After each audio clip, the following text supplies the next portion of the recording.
एक महत्त्वाची आणि मोठी बातमी विधान परिषदेसाठी 10 नावं पार्टी हायकमांडकडे देण्यात आली आहेत। बावनकुळेंनी 10 जणांची नावं दिल्लीला पाठवल्याची माहिती समोर येते।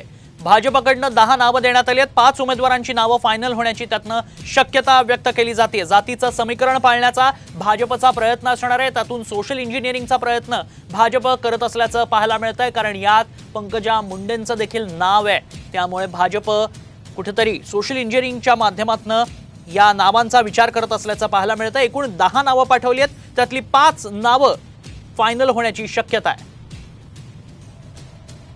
भाजपकडनं 10 नावांची यादी पाठवण्यात आली आहे। विधान परिषदेसाठी ही नावं पाठवण्यात आली आहेत। 10 जणांची नावं दिल्लीला हायकमांडकडे पाठवण्यात आल्याची माहिती भाजपचे प्रदेशाध्यक्ष चंद्रशेखर बावनकुळेंनी दिली आहे। लोकसभेमध्ये पराभूत झालेल्या पंकजा मुंडे, रावसाहेब दानवे यांचंही नाव या लिस्टमध्ये आहे।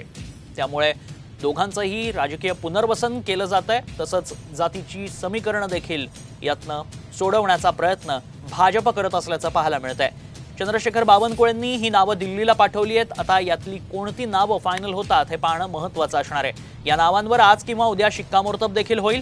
भाजपकडनं कोणाकोणाची नावं पाठवण्यात आली आहेत बघा। बीडमधनं पंकजा मुंडे, पिंपरी चिंचवडचे अमित गोरखे, भंडाऱ्यातले परिणय फुके, सुधाकर कोहळे, योगेश टिळेकर, निलय नाईक, हर्षवर्धन पाटील, रावसाहेब दानवे, चित्रा वाघ आणि ठाण्यातनं माधवी नाईक ही नावं हायकमांडकडे पाठवण्यात आली आहेत।